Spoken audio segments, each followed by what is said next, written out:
Welcome back to the Jonestead. I'm Mary. Today's Wednesday, October 29th, 2025, and the Feds cut the rates today.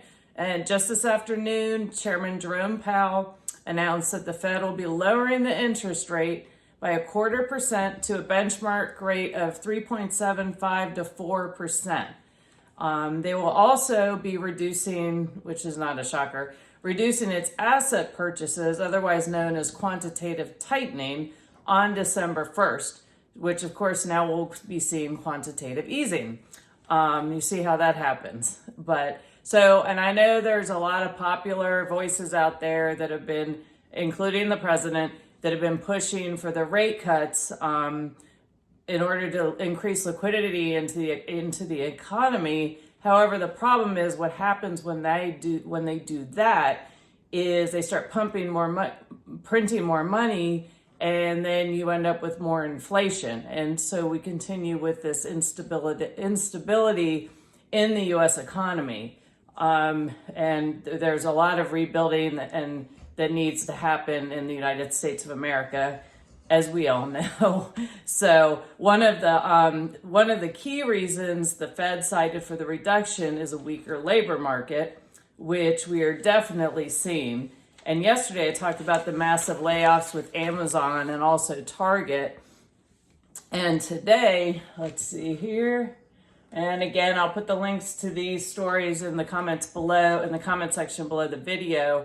GM announced they'll be laying off more than 1,700 employees at sites in Michigan and Ohio. And this is a result of EV challenges that they're having.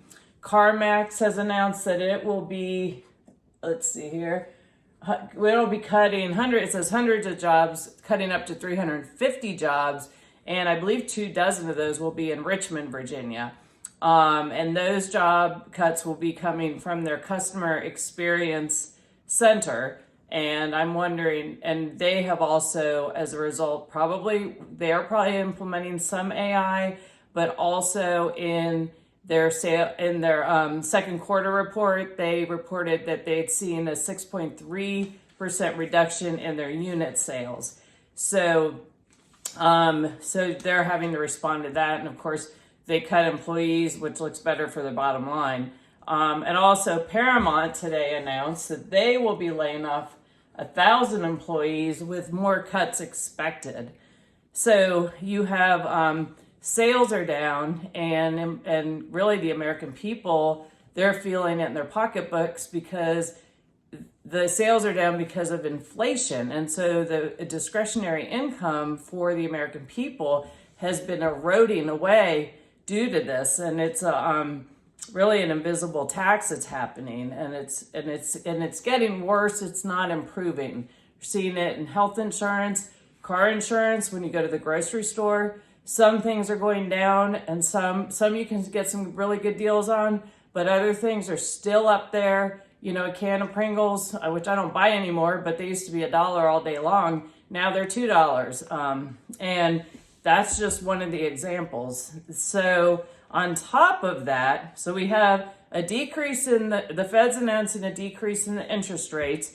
And last I checked, we still have, which was a few minutes ago, the government is still shut down.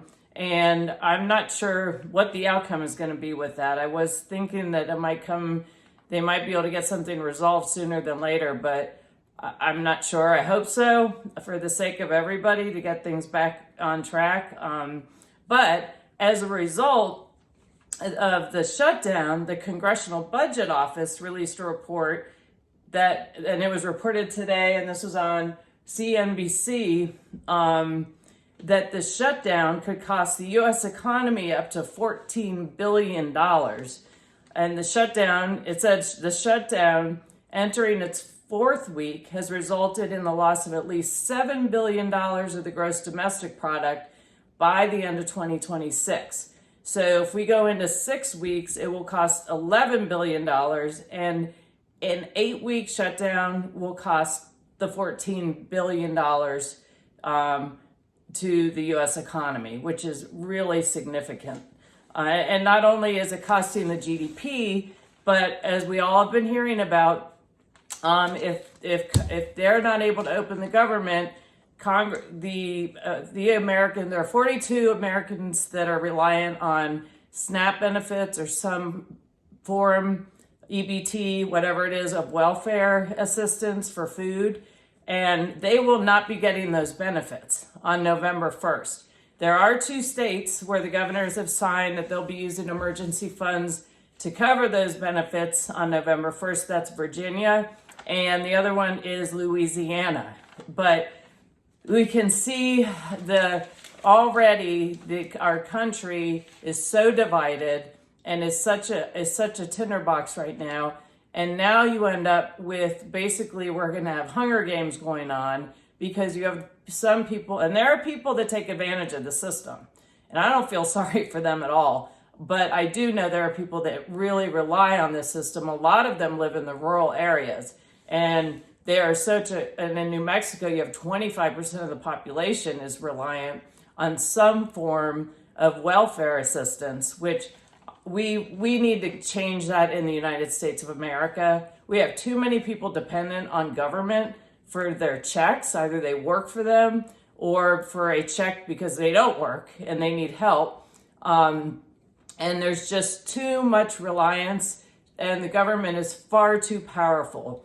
But I think it's really important to understand, there have been videos, y'all have seen them or heard about them probably. People, you have several attitudes. Some are just really worried because they don't know how they're going to be able to feed their children if they don't get that check. And then you have others that feel as though they are deserving because they exist. And the people that work in the United States are there to work to pay their welfare, and they're not getting a job. And so they're going to be angry, and there are people have threatened they're just going to go ransack stores or steal people's groceries. And you figure it's about 12% of the U.S. population.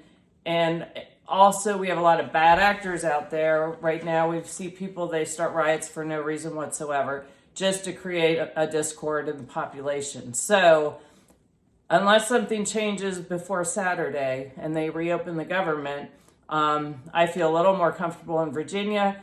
There will be, I think it's less strain, obviously, but it doesn't take much for somebody to start, they can start to put out a viral video of my EBT is not working and I'm going to riot.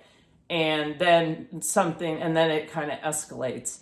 So it's just something we really need to be aware of. And I would suggest, if you haven't done so by now, go out this afternoon, go out Wednesday. You don't need to be in the middle of anything on Saturday, especially it's Halloween weekend.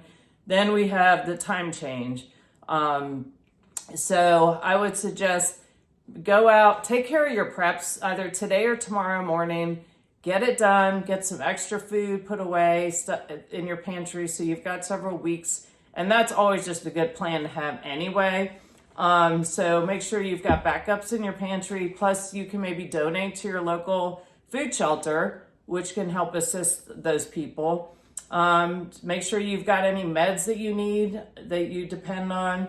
I would definitely top off the fuel in your car.